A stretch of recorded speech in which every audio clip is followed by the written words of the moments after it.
Hey, good morning. How are you? Scott Poncetta with the March update for the real estate market in 2023. Today's March 10th, and I'm going to give you kind of my perspective of what's happening. First, we want to kind of review. Last year, it was super crazy this time of year, the craziest market I'd ever seen. And that lasted until about May of last year. Then the market really cooled. We actually lost about 15% of value between March and maybe November. October, November of last year, and it's a generalization, but about 15% declines after years of appreciation. So we've all got a lot of good equity in our homes, but we did lose some at the end of last year. Buyer demand went down because interest rates went way up. And those interest rates are still pretty far up. You know, they've kind of come down a little bit. Now they're ticking back up, but we're kind of used to this 5-6% range. So that has tempered buyer demand, but it's still pretty darn strong, which I'm going to share with you. Now, the most important part in this calculation or this market that we live in is that there's so little inventory. And I know I said that last month, and it hasn't changed dramatically. Usually February we see this huge jump, and we did see a jump, but not what we needed. As you can see on these stats below, we have 977 homes on the market.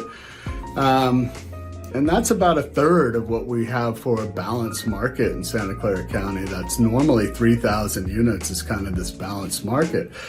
The little number underneath that is what's more important, is that we're down 37% from last year's inventory, which we thought we had low inventory last year. We're down almost 40%. So there just aren't a lot of homes to sell right now to people. There is plenty of demand for the homes that we have. Below that, you're going to see that we had 541 closed sales year over year. Year over year.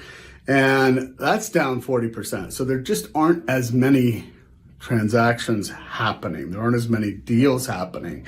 They're down almost 50%. And so what that does is it keeps prices propped up. And I will tell you that I got into 2 contracts this last week. Both of them had multiple offers. One of them had 7 offers. One of them had 4 offers. In our sales meeting last week, or 3 days ago, every deal that went into contract had multiple offers. I think there were about 18. It's not like there are 20 offers, but there are 2, there are 4, there are 8, there are 12. And that's really a sign, you know, that holy Moses, here we go again. I just think that, you know, a logical mind would say, if that's what's happening on the market, that we're going to continue to appreciate. I don't see it appreciating in a crazy way like we saw last year and the year before, but I don't see why it's not going to keep ticking up. That's just my opinion, but I think by the end of the year, we're going to have 5 to 7% appreciation in Silicon Valley.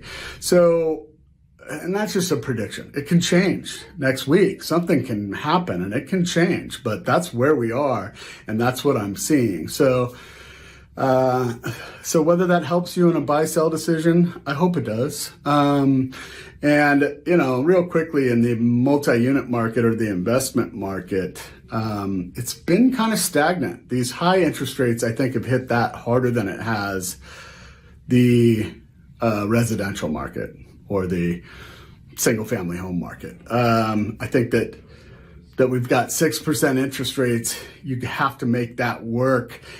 All my buyers that do multi-unit are trying to get to a cash flow neutral, cash flow positive position. And you have to put down so much money right now to make that happen that it's not that attractive. So it's kind of, that market has stalled a little bit. But big picture, things are pretty healthy. Things are pretty balanced. Transactions are way down. Inventory's way down. That's why I think prices are going to continue to rise at a moderate pace. So that's my opinion, my market update for March 10th, 2023. We'll see you again next month. Call me always if you have any questions or want to talk about it, okay? Thanks so much.